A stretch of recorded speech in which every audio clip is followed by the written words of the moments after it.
Nothing against it. Bon appetit. I'm here with Judas Syndrome in New York fucking City at the Gramercy Theater after they take over opening for fucking Vision Disorder, one of the most legendary bands. And of course, you guys have been pushing your own craft really, really hard. Let's go from right to left. Introduce yourself. Tell us what you bring into the Judas Syndrome. My name is Phil Vibes. I'm lead vocal, and I just bring the madness every time, every day.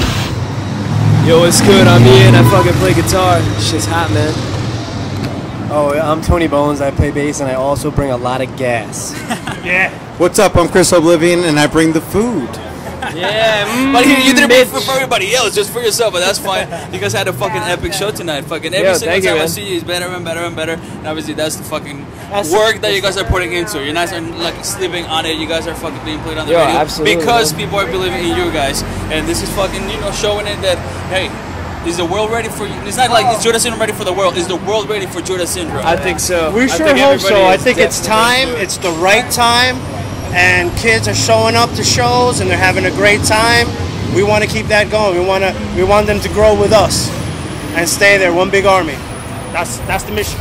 And if we go back into the roots of your band, you were gonna say something more though. Well, I just wanted to add that something I like to personally do whenever I address an audience is that they give us a lot of respect for being a thrash metal band, because right now thrash metal is not the coolest style in the world. It is to us, but it absolutely is to us. To a lot of other people, we recognize you. But the fact you guys of the are matter awesome, is man. that Keep it going. I always give up respect for people who respect us for being a thrash metal band, even when thrash metal is not the coolest thing in the world.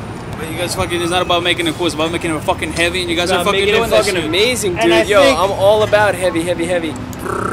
I think people respect that we're going against the grain a lot. That we're not going to sound like everybody else, and follow.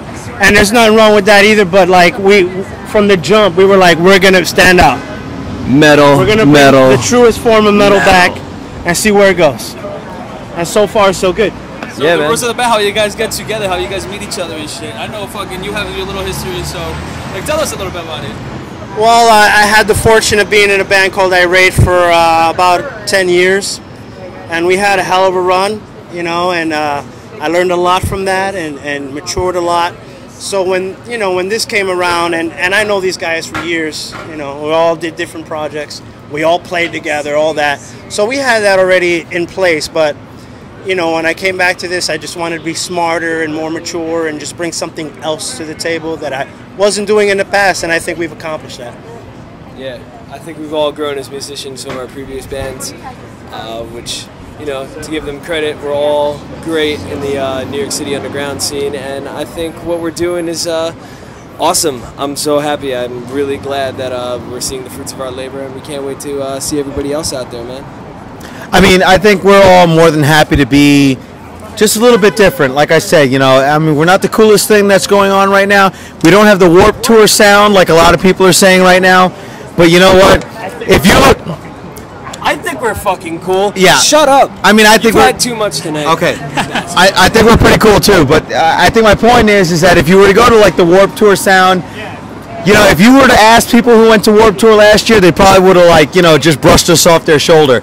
This year, they're paying attention to us. Next year, we're going to be the most important thing on the scene.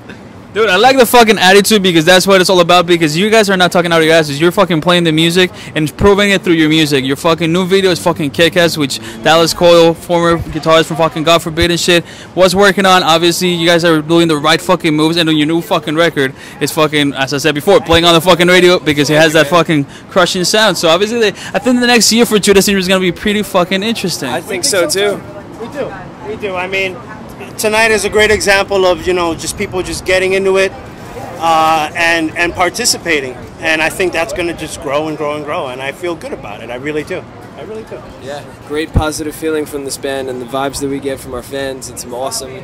We love you guys. Thank you so much for staying with us and keeping us going. I think one of the things that I really wanted to stress is that if you were to look at our band a year ago, people would have watched us, they would have probably not shrugged us off, but they would have been like, oh, okay, that's whatever. If you look at us now, people following our new album, Underneath Blood Skies, they're really talking about us. It's really a big thing. They really think that, Judas Syndrome is on the cutting edge of what's next in metal. What would you say inspired your new record before we get out of here? I mean, obviously you guys have, as you said, have different elements that come from different bands, and all of a sudden you guys like have the fucking rice going up. I've got 4 words for you: Megadeth, Metallica, Anthrax, and Slayer. I mean, and then you throw in a little New York, you know, attitude, a New York hardcore. I mean, we've been around hardcore scene for a long time, and certainly that's an influence. So, you know, you mix that kind of thing, you throw in a little, you know, what's going on today too, and you make for a good formula. With that said, we're here with the Judas Syndrome. Thank you guys for fucking taking over fucking New York City one more time. And there are going to be a lot more. We're going to keep throwing the horns. You guys know we fucking got your backs. And before we get out of here, where can people who haven't heard about Judas Syndrome yet hear from you guys? Yo, hit us up on Facebook, MySpace, Twitter, YouTube, everything. Just the Judas Syndrome, / whatever you want to put in there. You're going to find us. Google us. 89.5 WSOU. Check us out on iTunes. We are under the Judas Syndrome. Oh, Judas Syndrome. Liquid Metal. That's it. You guys summed it up. Thank you guys. Fucking keep the fucking good work, because it's fucking nice to see somebody who's really taking this shit seriously. And as you said, not fucking going for the equation, but being, you know what, thrash metal is not fucking dead whatsoever. I mean, Testament's still around, Slayer's still around, Anthrax still around, touring together as we fucking speak. And we were in our glory when we saw that, because it's like the Kings are coming back to take the throne again. No more fucking grunge and all that shit. It's done. You can't kill the metal, and we're bringing that shit back too. Thank you guys.